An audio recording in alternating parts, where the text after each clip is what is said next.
మిత్రులందరికీ నమస్కారం. ఆసరా పెన్షన్ల పెంపు గురించి మరియు ఆసరా కొత్త పెన్షన్ల మంజూరికి సంబంధించి తెలంగాణ ముఖ్యమంత్రి రేవంత్ రెడ్డి గారు ఒక మాస్టర్ ప్లాన్ను రూపొందించినట్టుగా వార్తలు రావడం అనేది జరుగుతుంది. అంటే ఏమిటి ఆ మాస్టర్ ప్లాన్? ఎప్పుడు ఈ ఆసరా పెన్షన్లను పెంచుతారు? ఎప్పుడు ఈ ఆసరా కొత్త పెన్షన్లకు సంబంధించినటువంటి ప్రకటనను రిలీజ్ చేస్తారు అన్న పూర్తి విషయాలను ఈరోజు మీకు ఈ వీడియో ద్వారా తెలియజేస్తాను. ఇప్పటి వరకు అంతర్నేత్ర ఛానల్ను సబ్స్క్రైబ్ చేసుకున్నటువంటి వారు, కొత్తగా మన ఛానల్లోకి వచ్చినటువంటి వారు తప్పకుండా అంతర్నేత్ర ఛానల్ను సబ్స్క్రైబ్ చేసుకోండి. ఈ ఆసరా పెన్షన్లకు సంబంధించి ఎలాంటి లేటెస్ట్ అప్డేట్ వచ్చినా మరియు తెలంగాణ రాష్ట్రంలోని ఇతర సంక్షేమ పథకాలకు సంబంధించి ఎలాంటి లేటెస్ట్ న్యూస్ ప్రభుత్వం నుంచి వచ్చినా కానీ ఆ విషయాలను ఉన్నట్టుగా అంతర్నేత్ర ఛానల్ మీకు తెలియజేయడం అనేది జరుగుతుంది. ఈ సమాచారం మీకు వెంటనే తెలియాలి అంటే తప్పకుండా అంతర్నేత్ర ఛానల్ను సబ్స్క్రైబ్ చేసుకోండి. ఇక విషయంలోకి వెళ్ళినట్లయితే ఆసరా పెన్షన్ల పెంపు మరియు కొత్త పెన్షన్ల శాంక్షన్కు సంబంధించి ముఖ్యమంత్రి రేవంత్ రెడ్డి గారు ఒక మాస్టర్ ప్లాన్ను రూపొందించినట్టుగా మనకు తెలుస్తుంది. ఇక్కడ రాబోయే కాలంలో అంటే ఒక 2-3 నెలల కాలంలో ఇక్కడ ఎంపీటీసీ, జెడ్పీటీసీ మరియు మున్సిపల్ వార్డు కౌన్సిలర్లు, ఇక్కడ కార్పొరేషన్కు సంబంధించినటువంటి ఎన్నికలు జరగనున్నాయి. ఈ ఎన్నికలు అన్నీ కూడా అంటే జెడ్పీటీసీ, ఎంపీటీసీ, మున్సిపల్, కార్పొరేషన్ ఎన్నికలు అన్నీ కూడా పార్టీ సింబల్ పైనే జరుగుతాయి. అంటే పార్టీ గుర్తులపైనే జరుగుతాయి. కాంగ్రెస్ పార్టీకి ఓటు వేయాలి అంటే చెయ్యి గుర్తు పైన ఓటు వేయవలసి వస్తుంది. టీఆర్ఎస్ పార్టీకి ఓటు వేయాలంటే కారు గుర్తు పైన, బీజేపీకి ఓటు వేయాలంటే పువ్వు గుర్తు పైన, ఈ విధంగా పార్టీ సింబల్ పైన ప్రజలు ఓటు వేయడం అనేది జరుగుతుంది. ఈ ఓటు వేసే సందర్భంలో ఇక్కడ కాంగ్రెస్ పార్టీకి వ్యతిరేకంగా ఓట్లు పడతాయి అని చెప్పేసి ఇక్కడ ప్రతిపక్షాలు విమర్శించడం అనేది జరుగుతుంది. ఎందుకంటే కాంగ్రెస్ పార్టీ అధికారంలోకి వచ్చి 2 సంవత్సరాలు దాటిపోయింది.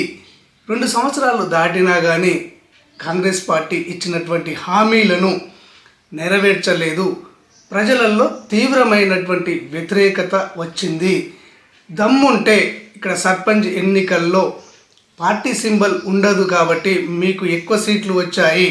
పార్టీ సింబల్ ఉన్నటువంటి ఎంపీటీసీ, జెడ్పీటీసీ, ఇక్కడ మున్సిపల్, కార్పొరేషన్ ఎన్నికల్లో ఎక్కువ సీట్లు సాధించి చూపండి అని చెప్పేసి ఇక్కడ టీఆర్ఎస్ పార్టీ, ఇతర ప్రతిపక్షాలు కాంగ్రెస్ పార్టీని విమర్శించడం అనేది జరుగుతుంది.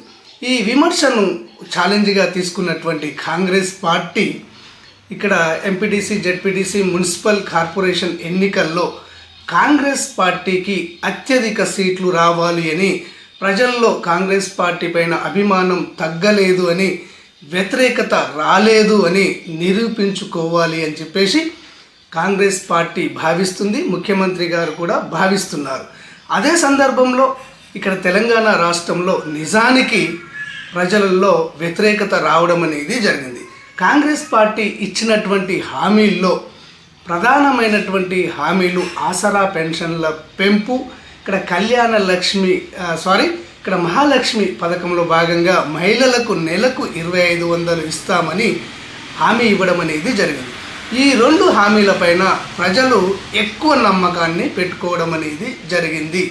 ముఖ్యంగా ఆసరా పెన్షన్ల పెంపు పైన తెలంగాణ ప్రజలు ఎదురు చూడడం అనేది జరుగుతుంది. ఆసరా పెన్షన్లను వృద్ధుల, వితంతువుల, వికలాంగుల, ఇతర కేటగిరీల పెన్షన్లను 2000 నుంచి ఇక్కడ 4000కు, వికలాంగుల పెన్షన్ను 4000 నుంచి 6000 రూపాయలకు పెంచుతామని హామీ ఇచ్చారు.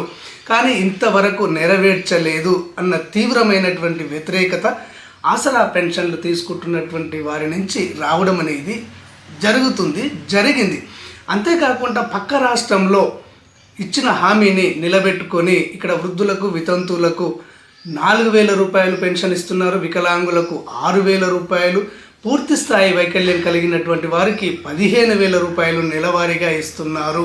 అని ప్రజలు గుర్తించి అదే మాదిరిగా ఇక్కడ కూడా అందించాలి, ఆసరా పెన్షన్లను వెంటనే పెంచాలి అని వారు డిమాండ్ చేయడం అనేది జరుగుతుంది. అయితే ఈ విధంగా ప్రజలు ఆలోచన చేయడం వల్ల కాంగ్రెస్ పార్టీ పైన కొద్దిగా వ్యతిరేకత రావడం అనేది జరిగింది. ఈ వ్యతిరేకతను అధిగమించాలి అంటే ఇక్కడ ఈ ఆసరా పెన్షన్ల పెంపుకు సంబంధించినటువంటి ప్రకటనను మరియు ఇక్కడ కొత్త పెన్షన్ల శాంక్షన్కు సంబంధించి మంజూరికి సంబంధించినటువంటి ప్రకటనను ఇక్కడ ఎంపీటీసీ, జెడ్పీటీసీ, మున్సిపల్ మరియు కార్పొరేషన్ ఎన్నికల కంటే ముందే ప్రకటన చేసి ప్రజలకు ఈ ఆసరా పెన్షన్ల పెంపును అందించాలని, కొత్త పెన్షన్ల శాంక్షన్ ప్రకటనను అందించాలి అని ముఖ్యమంత్రి గారు భావిస్తున్నట్టుగా మనకు తెలుస్తుంది. ఇప్పటికే ఇక్కడ ఆసరా పెన్షన్ల పెంపుకు సంబంధించి ఆర్థిక శాఖ నుంచి ఒక ప్రకటన, అంటే ఇక్కడ అధికారిక ప్రకటన కాకపోయినా కానీ ఒక సుసాయిగా ఆసరా పెన్షన్ల పెంపు పైన ఒక ప్రకటన రావడం అనేది జరిగింది. మార్చి తర్వాత ఏప్రిల్లో ఈ పెన్షన్లు పెరగనున్నాయి అని చెప్పేసి ఆర్థిక శాఖ అధికారుల ద్వారా మనకు కొద్ది రోజుల క్రితం తెలిసింది. మరియు ఇక్కడ తెలంగాణ రాష్ట్రానికి సంబంధించినటువంటి కార్మిక శాఖ మంత్రి ఇక్కడ వివేక్ వెంకటస్వామి గారు కూడా మెదక్ జిల్లాలో ఒక కార్యక్రమంలో పాల్గొని ముఖ్యమంత్రి దృష్టికి ఆసరా పెన్షన్ల పెంపును తీసుకువెళ్ళాము అని చెప్పేసి ఆయన కూడా సానుకూలంగా స్పందించారు అని, త్వరలోనే ఈ ఆసరా పెన్షన్ల పెంపుకు సంబంధించి, కొత్త పెన్షన్ల శాంక్షన్కు సంబంధించి ముఖ్యమంత్రి గారు ప్రకటన చేయనున్నారు అని చెప్పేసి వివేక్ వెంకటస్వామి గారు కూడా పత్రికాముఖంగా తెలియజేయడం అనేది జరిగింది. ఈ సంకేతాలన్నీ కూడా త్వరలోనే ఈ ఆసరా పెన్షన్ల పెంపు జరగనున్నది అని చెప్పేసి మనకు ఈ సంకేతాల ద్వారా తెలుస్తుంది. ఇంకో ముఖ్య విషయం ఏంటంటే ఈ ఆసరా పెన్షన్లలో అనర్హులు ఉన్నారు అని చెప్పేసి ప్రభుత్వం భావించి 4 ప్రాంతాలలో, అంటే గ్రామీణ ప్రాంతాలలో 2 మండలాలను, పట్టణ ప్రాంతాల్లో 2 మున్సిపాలిటీలను తీసుకొని అక్కడ ఆసరా పెన్షన్లలో అనర్హులను గుర్తించి ఏరివేయడానికి ఎంక్వైరీని చేయించింది. ఈ ఎంక్వైరీలో టోటల్గా 4 ప్రాంతాలలో ఇక్కడ 25,000 మందిని ఎంక్వైరీ చేయగా అందులో ఇక్కడ మనకు 2 నుంచి 3,000 మంది అనర్హులు ఉన్నారు అని చెప్పేసి ఆ ఎంక్వైరీలో తేలడం అనేది జరిగింది. అంటే 10% మంది అనర్హులు ఉన్నారు అని చెప్పేసి ఆ నివేదిక అనేది ప్రభుత్వానికి అందజేయడం అనేది జరిగింది. దీనిపైన ఎంక్వైరీ చేసినటువంటి ప్రభుత్వము ఒక 4 ప్రాంతాల్లోనే ఇంత భారీ మొత్తంలో అనర్హులు ఉన్నారు అంటే టోటల్గా రాష్ట్రం మొత్తంలో 33 జిల్లాల్లో ఉన్నటువంటి 42 లక్షల మంది పెన్షన్దారులను ఎంక్వైరీ చేయించినట్లయితే ఇందులో చాలామంది నకిలీ పెన్షన్దారులు, బోగస్ పెన్షన్దారులు బయటపడతారు అని చెప్పేసి ప్రభుత్వం భావిస్తుంది. ఈ విధంగా ఎంక్వైరీ చేయించినట్లయితే బోగస్ పెన్షన్దారులను ఏరివేసి వారి స్థానంలో కొత్త పెన్షన్దారులకు కొత్త పెన్షన్లు ఇవ్వవచ్చు మరియు ఈ పెన్షన్ల పెంపును కూడా చేయవచ్చు అని చెప్పేసి ఉన్నతాధికారులు సీఎం దృష్టికి తీసుకువెళ్ళినట్టుగా మనకు తెలుస్తుంది. దీనిని పరిగణలోకి తీసుకున్నటువంటి ముఖ్యమంత్రి టోటల్గా ఇక్కడ ఎంపీటీసీ, జెడ్పీటీసీ, మున్సిపల్ కార్పొరేషన్ ఎన్నికల కంటే ముందే రాష్ట్రం మొత్తంలో ఆసరా పెన్షన్లు తీసుకుంటున్నటువంటి వారిపైన ఎంక్వైరీని జరిపించి ఆ ఎంక్వైరీలో అనర్హులను తొలగించి ఈ కార్యక్రమం పూర్తయిన తర్వాత ఈ ఆసరా పెన్షన్ల పెంపుకు సంబంధించినటువంటి ప్రకటనను చేయనున్నారు అని, ఆ తర్వాత కొత్త పెన్షన్ల శాంక్షన్కు సంబంధించి, మంజూరికి సంబంధించి ప్రకటనను కూడా స్వయంగా ముఖ్యమంత్రి గారే చేయనున్నారు అని చెప్పేసి మనకు ఆఫ్ ద రికార్డ్లో ఉన్నతాధికారుల ద్వారా మనకు తెలియడం అనేది జరుగుతుంది. కాబట్టి ఫ్రెండ్స్, ఇది జరుగుతుందా జరగదా అనేది పక్కన పెడితే కాంగ్రెస్ పార్టీ అధికారంలోకి వచ్చి 2 సంవత్సరాలు దాటిపోయింది. ఈ 2 సంవత్సరాల్లో కూడా ఏనాడు కూడా ఇక్కడ సంబంధిత మంత్రులు కానివ్వండి, ముఖ్యమంత్రి గారు కానివ్వండి, ఈ ఆసరా పెన్షన్ల పెంపుకు సంబంధించి, కొత్త పెన్షన్ల శాంక్షన్కు సంబంధించి ఎలాంటి ప్రకటన అనేది చేయలేదు. కానీ గత వారం రోజుల నుంచి ఆర్థిక శాఖ నుంచి సంకేతాలు వస్తున్నాయి. ఇక్కడ ఒక మంత్రి నుంచి కూడా సంకేతాలు రావడం అనేది జరిగింది.